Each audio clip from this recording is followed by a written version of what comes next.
Okay, start करें। कर दिया सर। अच्छा बेटा, अब ये एक छोटा सा टॉपिक और देख ले, स्टैब वुंड। इसको पंक्चर वुंड भी कहा जाता है। स्टैब का मतलब है घुप जाना, किसी चीज का जिस्म में धस जाना, ठीक है। और पंक्चर वुंड भी इसी को कहते हैं। अच्छा, समटाइम्स ये जो स्टैब वुंड होता है वो पेनिट्रेटिंग वुंड में भी कन्वर्ट हो जाता है। वो उस वक्त होता है जब असॉल्टिंग वेपन जो है वो जिस्म से आर पार हो जाए, ठीक है। एक तरफ एंट्री वुंड बनाएगा, दूसरी तरफ एग्जिट वुंड बनाएगा।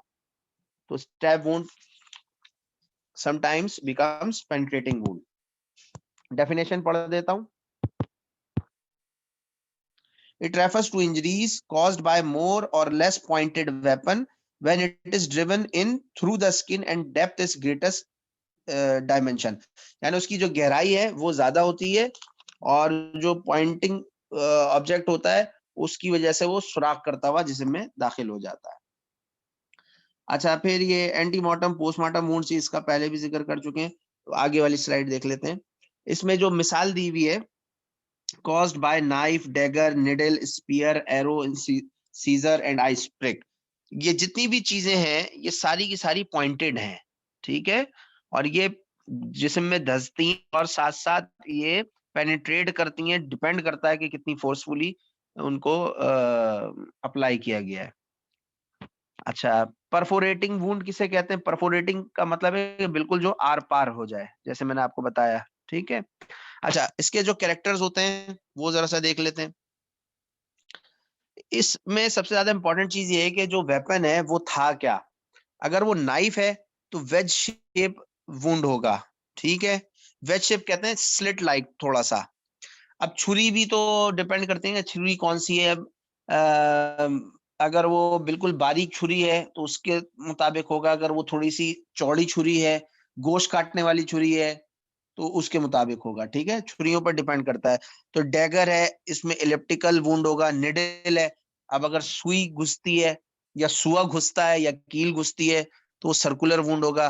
फाइल, फाइल कहते हैं वो जिससे घिसते हैं ना किसी भी हार्ड सरफेस को, तो आगे से वो नोकीली होती है। तो अगर वैसा होगा तो क्रूसीफॉर्म होगा। यानी मुख्तलिफ शेप हो सकते हैं एंट्री वुंड के, depending upon the type of weapon. अच्छा, इसकी जो स्किन पर क्या अपीयरेंस होगी? Skin aperture is usually a little smaller than the breadth of the weapon. देखिए, स्किन के अंदर इलास्टिक टिश्यू होता है। जब स्किन चीज धसती है ना तो स्किन रेजिस्टेंस क्रिएट करती है, लेकिन रेजिस्टेंस इतनी ज्यादा नहीं होती है। वेपन शार्प होता है तो चीज अंदर घुसती चली जाती है। लेकिन जब ये वेपन बाहर निकाल लिया जाता है तो स्किन अपनी इलास्टिसिटी की वजह से वापस कॉन्ट्रैक्ट होना शुरू हो जाती है। तो इस वजह से कह रहे हैं कि स्किन जो है वो लिटिल ब्रेड। इसका मतलब ये है कि फर्ज करें आधे का अगर चौड़ा वेपन इंसर्ट जिस्म में स्टैब किया गया तो हो सकता है जो सुराख है वो एग्जैक्ट आधे इंच का ना हो, वो क्योंकि स्किन के अंदर जो फाइबर और स्किन के कर देते हैं। तो ये एक अहम बात है। मार्जिन जो है वो क्लियर कट होंगे और इन्वर्टेड होंगे।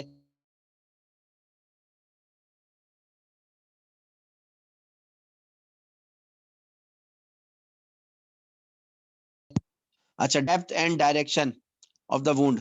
Depth of the stab wound is greater than its length.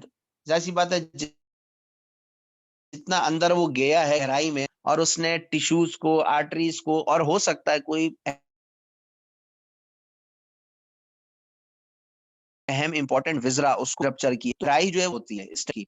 और याद रखें ये जो अंडरलाइंग टिश्यूज और अंडरलाइंग विजरा है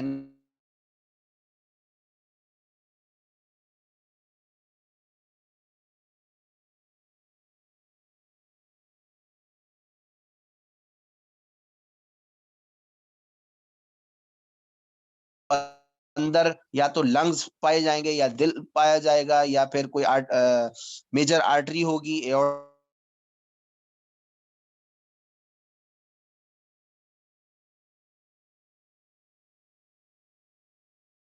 जरा कौन सा डैमेज हुआ उसी वजह से ही जल्दी मारे bleeding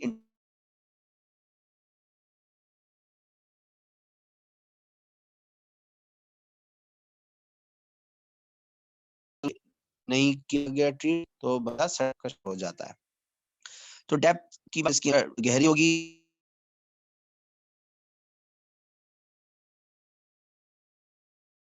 entry wound, exit wound, या फिर एक एंट्री वुंड है, डेप्थ देखी जाती है। होता है क्या, पोस्टमार्टम में हम ना वुंड्स के अंदर मिथाइलिन ब्लू डाई डाल देते हैं, तो वो जितनी गहराई में उतरती चली जाती है हमें पता चल जाता है कि इस जख्म की गहराई कितनी थी। ठीक है, और उससे हम डायरेक्शन का, ये राइट साइड से मारा गया है या लेफ्ट साइड से मारा गया या बिल्कुल 90 डिग्री पर मारा गया है, इससे हमें अंदाजा हो रहा होता है। ठीक है,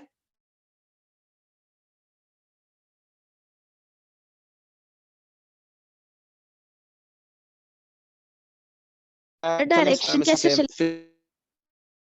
फिस्टुला एक जख्म होता है ना, छोटा सा स्किन पर जख्म हुआ लेकिन वो जिंदा टिश्यूज, तो हम क्या करते हैं, मिथाइलिन ब्लू का लगा देते हैं, कैपिलरी ट्यूब इंसर्ट करते हैं उसके अंदर, जख्म के अंदर, और पीछे से मिथाइलिन ब्लू एक वो है, डाई है, रंग की होती है। ठीक है, समझ लो जैसे इंक होती है ना, ऐसे एक होती है, तो वो जहां जहां जाएगी वो लाइन करती चली जाएगी और ब्लू कलर वहां पर, तो हमें अंदाजा हो जाता है कि भाई इसकी सर्जरी में हमें कहा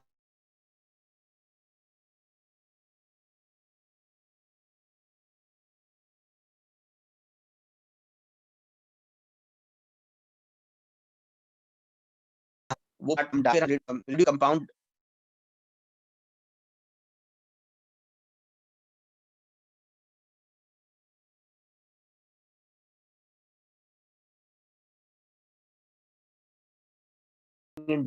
डेड बॉडीज में इस्तेमाल किया जा सकता है। वो बैरियम फ्लूइड जो इंसर्ट कर देते हैं जख्म में, जहां जहां तक वो जाता है, फिर एक्सरे ले लेते हैं, हमें डेप्थ का अंदाजा हो जाता है। क्लियर, ये बात समझ में आ, hello, yes sir. Yes sir. Follow कर रहे हैं आप लोग? ओके जी, यस सर। कंसील्ड वुंड की बात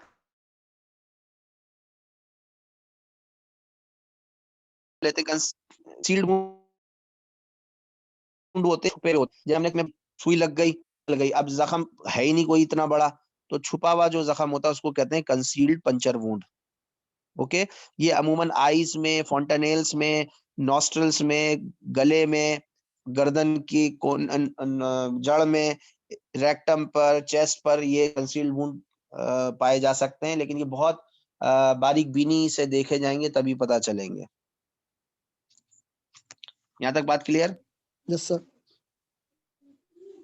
ओके जी, डिफेंस वुंड्स सुन सर लीजिए। दोबारा बता दें कंसील्ड वुंड। डिफेंस वुंड्स क्या होते हैं? वुंड है जो दिखे नहीं, जैसे सुई चुभकर निकल गई। ठीक है, जैसे हमने कॉट्स डेथ में हमने पढ़ा था, फॉन्टानेल में, फॉन्टानेल में सुई चुभकर बाहर निकल गई गर्दन पे, तो उसको क्या कहते हैं? Concealed puncture wound. ओके, ठीक है, yes sir. Pins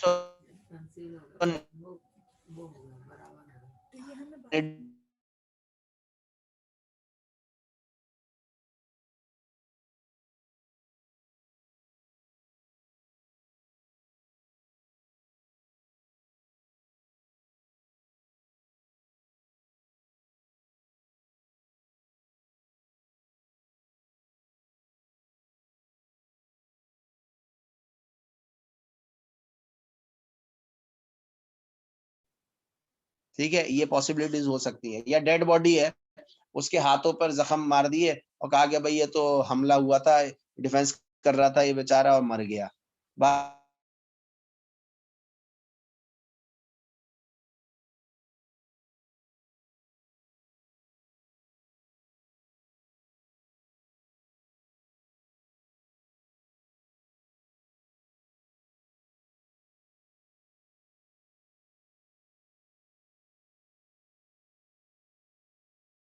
yes sir. Yes sir. अच्छा